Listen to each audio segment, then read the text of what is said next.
गोचर में इस समय कुंभ राशि में शनि और सूर्य एक साथ हैं। लगभग 13 मार्च तक रहेंगे। शनि सूर्य जब भी मिल जाते हैं तो पितृदोष बनता है। यहाँ पर सूर्य का बहुत नुकसान होता है क्योंकि शनिदेव के पास न्यायाधीश की शक्ति है, महादेव का दिया हुआ उन्हें एक वरदान है। इसलिए जब भी शनि और सूर्य मिलते हैं, विशेषकर उन लोगों के लिए किरकिरी का समय होता है जो राजनीति में होते हैं, क्योंकि सूर्य ग्रह है। जो बड़े बड़े ऑफिसर होते हैं क्योंकि सूर्य ग्रह है। और जो सरकार है वो भी सूर्य है। राज दरबार जो है वो भी सूर्य है। तो पिछले दिनों मैंने देखा तो पता चलता है सूर्य ग्रह इस समय कमजोर है। 13 मार्च तक रहेगा ये सूर्य कमजोर। इस बीच 5 मार्च को शनिदेव उदय हो जाएंगे। थोड़ा सा आप ध्यान से समझ लीजिए। 5 मार्च से लेकर 13 मार्च तक जब शनि जोरदार बन जाएंगे, अभी देखिए जोरदार भी नहीं है तो अभी सूर्य को परास्त किया हुआ है। जब शनि जोरदार बन जाएंगे तो 5 मार्च से लेकर 13 मार्च के ये जो कुछ दिन हैं, सूर्य के जो कारक लोग हैं, सूर्य की जो कारक कुंडलियां हैं, जैसे सिंह लगन की कुंडली, वृश्चिक लगन की कुंडली, मेष लगन की कुंडली, देव श्रेणी की सारी कुंडलियां जिनका कारक सूर्य होता है, योगकारी त्रिकोण में आता है, उनके लिए शनि का बलशाली होना और भी ज्यादा परेशानी खड़ी कर देगा। 5 मार्च को शनिदेव नींद से जागने वाले हैं। अभी तो नींद में ही हैं, तो सूर्यदेव का इतना नुकसान है। थोड़ा ध्यान रखना पड़ेगा। जो लोग राजनीतिक में हैं, जो लोग प्रशासनिक पदों पर हैं, और स्वयं जो लोग सरकार का संचालन करने वाले हैं, थोड़ा ध्यान जरूर रखिए। और देखिए, शनि की जो 3 दृष्टियां होती हैं, तीसरी, 7वीं और 10वीं, इसमें जो 10वीं, इस बात का भी ध्यान रखिएगा। रेल दुर्घटना, हवाई दुर्घटना और भूकंप शनि उदय होते ही मंगल के ऊपर उनका पूर्ण प्रहार होगा, कारण बन सकता है। तो 5 मार्च की जो शनि उदय होने की तारीख है, देव श्रेणी की कुंडलियों के लिए बढ़िया नहीं है, क्योंकि मंगल और सूर्य दोनों ही शनि के दुष्प्रभाव में आ जाएंगे। यही दैत्य श्रेणी वाली जो कुंडलियां हैं, जिनके लिए शनिदेव योगकारी होते हैं, बुध के 2 लगन हैं, मिथुन और कन्या, शुक्र के 2 लगन हैं, वृषभ और तुला, और शनिदेव के अपने 2 लगन हैं, कौन कौन से, मकर और कुंभ। ये जो दैत्य श्रेणी की कुंडलियां हैं, इनका योगकारी है शनि। जब वो ज्यादा बलशाली हो जाएगा 5 मार्च से, तो उनके लिए तो बहुत प्रॉफिट होगा भाई। शत्रु पर विजय प्राप्त होगी उनको।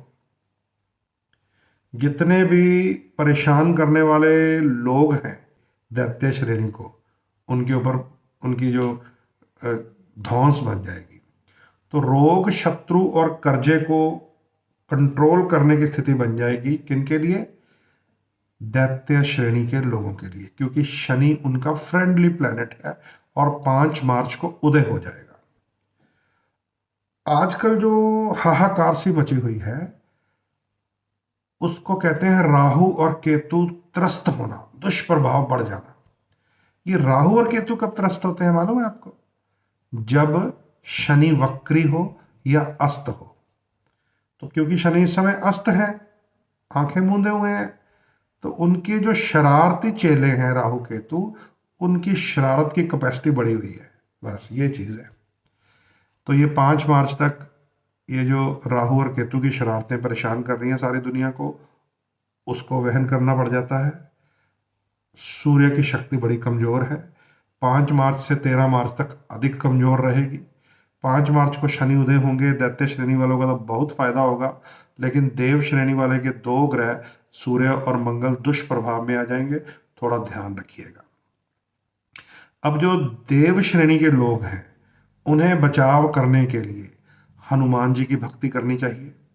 बजरंगबली के मंदिर में जाकर जो हनुमान जी की प्रिय वस्तुएं हैं, गुड़ है, चना है, लाल ध्वजा है, लाल रंग का गमछा है या लाल सिंदूर का चोला है, उन्हें अवश्य चढ़ाना चाहिए। बजरंगबली को मीठा पान चढ़ाने से भी मंगल प्रसन्न हो जाता है। जो दैत्य श्रेणी के लोग हैं उन्हें शनिदेव के मंदिर जाना चाहिए, शनिदेव का तेल अभिषेक करना चाहिए, शनिदेव को 1.25 मीटर काला कपड़ा चढ़ाना चाहिए, उड़द की दाल या काले चने या काले तिल चढ़ाने चाहिए। 1-1 रुपए की जो रेजगारी है, चेंज है, जो सिक्के हैं, उसे तेल में डिप करना चाहिए। जब भी शनिदेव का उपाय होता है तो अंक आता है 8, तो 8 सिक्के तेल में डुबो देने चाहिए। जब भी राहु का हम उपाय करते हैं तो अंक आता है 4, जब भी राहु का उपाय कराते हैं तो 4 रुपए की दक्षिणा डाली जाती है। तो ये टेक्निकल एस्ट्रोलॉजी है, आप अभी शनि तक ही रहिए। तो 8 सिक्के, सरसों का तेल, काले चने, 1.25 मीटर कपड़ा काले रंग का दैत्य श्रेणी के लोग शनि महाराज को चढ़ाते रहें, और लाल रंग का गमछा, लाल सिंदूर का चोला, गुड़ चने का प्रसाद और तिकोनी ध्वजा बजरंगबली को चढ़ाते रहें। कौन? देव श्रेणी के लोग। राहु को अगर नियंत्रण में रखना है तो माँ शारदा, माता सरस्वती का मंत्र जाप करें, ओम ऐंग वन्य स्वाहा, और हर बुधवार शाम माँ सरस्वती जी के चरणों में जटा वाला पानी वाला एक नारियल रखना चाहिए। इससे राहु ग्रह जो है एक सर के रूप में माँ सरस्वती के चरणों में, माँ दुर्गा के चरणों में, माँ कालिका के चरणों में एक बलि रूप चढ़ जाता है। तो ये एक थ्योरी है। राहु के लिए नारियल चढ़ेगा, माँ के किसी भी रूप में, सरस्वती का रूप मिल जाए तो बहुत बढ़िया। केतु उच्च हो जाता है हनुमान जी को ध्वजा चढ़ाने से। लाल सिंदूर का चोला देव श्रेणी वालों को बहुत सहायता करता है मंगल की शक्ति बढ़ाने के लिए। और काली वस्तुएं शनिदेव को अर्पित करना, दैत्य श्रेणी वालों का ग्रह स्ट्रांग हो जाता है। तो ये छोटे छोटे उपाय कीजिए। 5 मार्च की हम सब वेट कर रहे हैं जब शनिदेव उदय हो जाएंगे।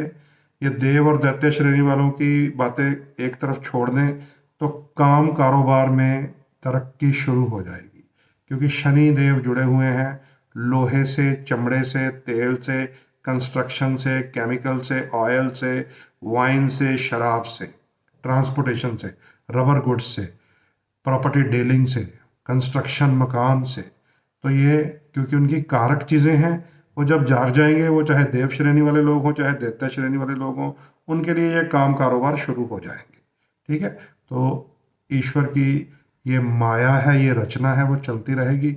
लेकिन अगर टेक्निक को हम लोग यूज़ करते रहें कि देव श्रेणी वाले रेड थेरेपी में रहें, जैसे मैं स्वयं हूँ, तो मूंगा, मोती, पुखराज, माणिक, ये मेरे 4 ग्रह हैं जिसमें बृहस्पति, मंगल, चंद्रमा और सूर्य का हम प्रयोग करते हैं। दैत्य श्रेणी वालों के लिए यहाँ मेरे पास दिखाने के लिए है, ये लीजिए। इसमें आपको पन्ना, नीलम और ऊपर हीरा, इसमें जरकन है, हीरा, पन्ना, नीलम, यानी कि ग्रीन ब्लैक क्रीम थेरेपी होती है दैत्य श्रेणी वालों की, red yellow white maroon therapy होती है देव श्रेणी वालों की। इस टेक्निक को समझते रहें। कुंडली की दशा अंतरदशा स्टडी करनी है या खुद करनी है या किसी एस्ट्रोलॉजर से करवानी है, वो आपको जरूर करवाते रहना चाहिए। वर्ष में एक बार जन्मदिन पर तो जरूर कुंडली दिखानी चाहिए, क्योंकि वर्ष फल से फिर सारे साल का एक हिसाब किताब पता चल जाता है। इसके अलावा 90 दिन बाद कुंडली जरूर दिखाएं, 3 महीने बाद कुंडली जरूर दिखाएं, क्योंकि गोचर के जो ग्रह चेंज हुए होते हैं उनके हिसाब से कुछ रेमेडीज चेंज हो जाती हैं। इस प्रकार अपने आप को अपडेट रखें, कलर थेरेपी का ध्यान रखें, डोनेशन उन चीज़ों की करनी चाहिए ज़रूरतमंद को, गरीबों को, जो आपके एंटी प्लैनेट्स होते हैं। ऐसा ना हो कि मैंने पीला पुखराज पहन भी लिया है और पीली दाल में बांट भी रहा हूँ, तो ये 1 लाख रुपए का पुखराज 1 रुपए का काम भी नहीं करेगा। ऐसे ही आपने नीलम धारण किया हुआ दैत्य श्रेणी वालों को और बाद में उधर तेल और चने, काले चने बांट रहे हैं, तो वो आपका नीलम चाहे 5 लाख का हो, 5 रुपए का काम भी नहीं करेगा। ये सारी टेक्निक है, इसको जरूर समझें, तभी जाकर ज्योतिष के उपाय प्रभावशाली होते हैं, अन्यथा नहीं होते। अन्यथा महंगे महंगे रतन कोई असर नहीं करते, दान हमें पता नहीं है हमें किस चीज़ का करना है, धारण हमें क्या करना है, ना कोई समझाता है इन बातों को इतनी टेक्निक से, तो ज्योतिष के उपाय निष्फल हो जाते हैं। इसलिए इस टेक्निक को आपको समझना पड़ेगा, तब जाकर ये चीज़ें लाभदायक होंगी। ध्यान रखें अपना, और भी इन बातों को आगे चलाते रहेंगे छोटे छोटे वीडियोस के माध्यम से। नमस्कार।